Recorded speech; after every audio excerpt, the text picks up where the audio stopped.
That's the debate I want. If people want to go and argue with a bin, they're welcome to get on with it.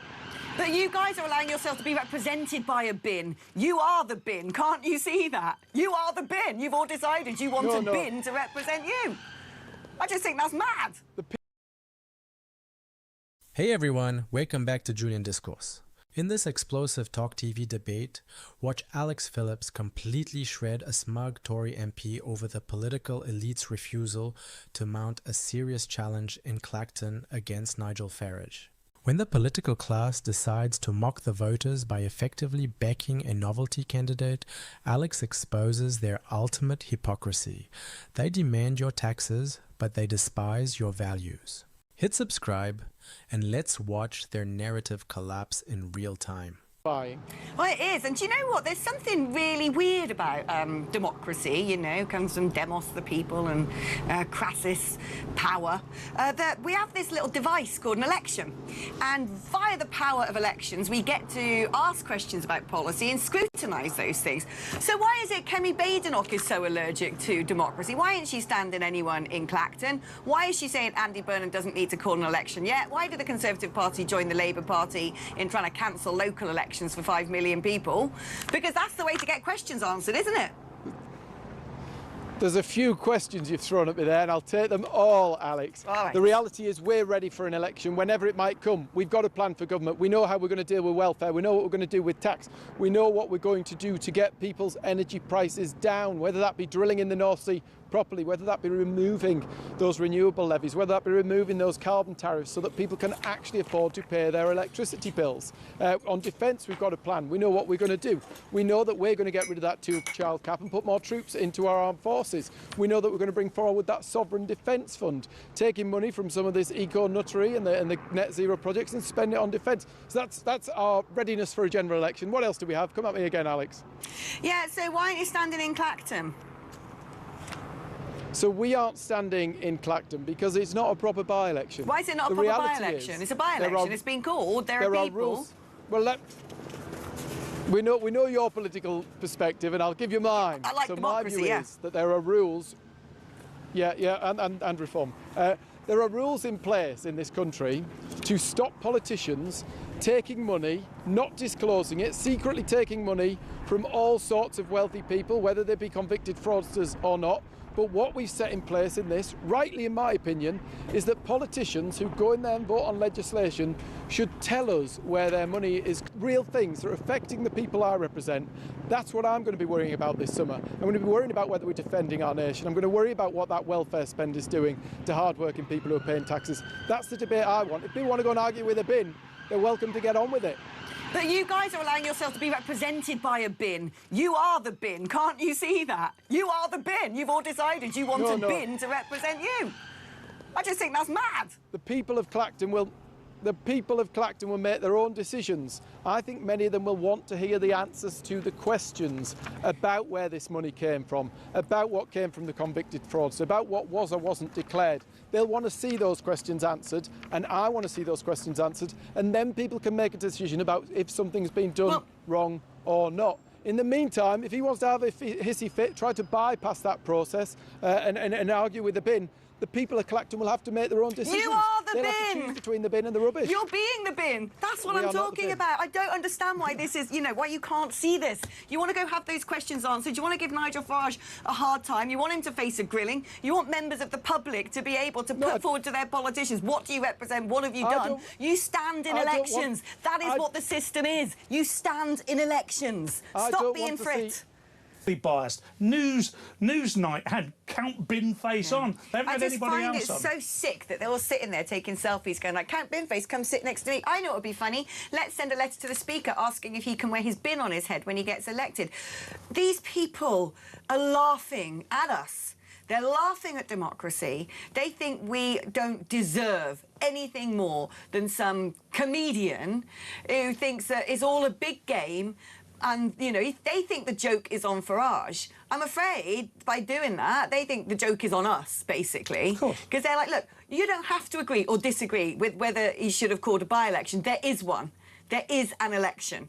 You didn't have to disagree or agree with whether Josh Simon should stand down and there'd be a by-election to get Burnham in. There was one. When there's an election, that is an opportunity for people, and it's not just about putting an X in the box when you go to the ballot box. It's about having a period of time where all of these things are argued in public. It's about sunlight being the greatest disinfectant. And I just think the bin couldn't be a better optic, quite frankly, for what has become of, you know, democracy in a trash can. What has become of UK politics, because they thought it was all right changing Prime Minister, leadership changes in Conservative parties every 5 seconds. They thought it was OK to cancel local elections. They thought it was OK, some people in the Conservative Party, to push back after the Brexit referendum. They thought it was OK, didn't they? All the other times that they messed about with the plebiscite, but all of a sudden, when it's one that they don't think they're going to win, they don't want to partake. All democracy is democracy. All constituencies are made equal. All voters have the same right to representation, the same rights to accountability, the same right to scrutiny, and this arguing with a bin posture that the establishment think they're so clever to adopt, I think they are revolting. I think they want just jostling to be able to sit in the green room of blimmin' have I got news for you, look like the big I am, because they're all celebrities, really. They all want to get on TV, they all want to get on radio, they all want to look all smug and smart, and they love the sound of their own voice, they want a newspaper column, they can't wait to be phoned up by a producer, but only to the interviews that aren't going to be scary. Ooh, only to the things where their scripted lines can be read out on air so they don't get caught short. But when it comes to actually having to look in the whites of the eyes of the voters, knocking on doors, answering questions, are they prepared to do it? No. And that is what's been going on. Not right now, but for 15 years. 15 years. And we're tired.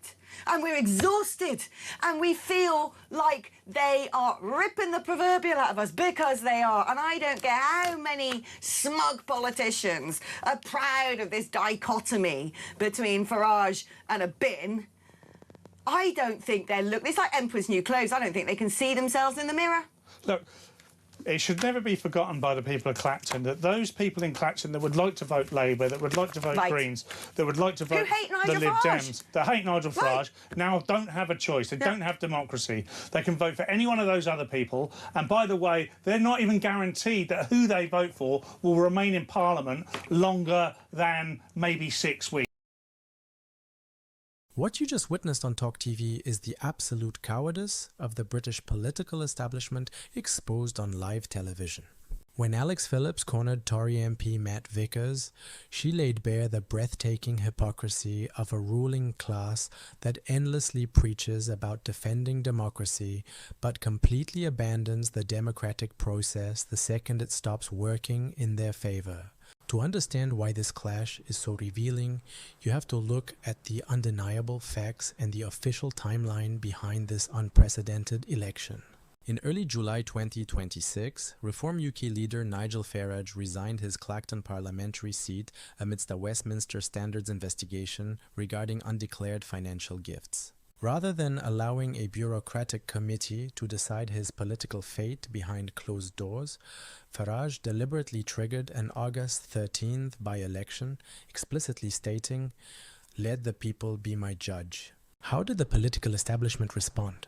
Did they mount a fierce, principled campaign to win over the working class? No. The Conservative Party, the Labour Party, the Liberal Democrats, and the Greens universally boycotted the election. They refused to field a single serious candidate, dismissing the democratic process as a media circus. Instead, they surrendered the field to a record 34 fringe contenders, allowing a novelty candidate named Count Binface, a comedian wearing a literal trash can on his head, to become the primary opposition. Think about the sheer arrogance of that strategy. The very politicians who spend all day lecturing the public about democratic norms actively chose to endorse a circus rather than put their failed policies on the ballot. By hiding behind a novelty candidate, the elite isn't just trying to mock Nigel Farage, they are actively insulting the 60,000 voters of Clacton. If you disagree with a populist candidate, you fight them at the ballot box. You don't throw a temper tantrum and boycott the voters. They demand your compliance, but they despise your accountability. Thank you for watching Julian Discourse. If you refuse to let the establishment turn your democracy into a joke, hit that subscribe button, leave a like, and I'll see you next time.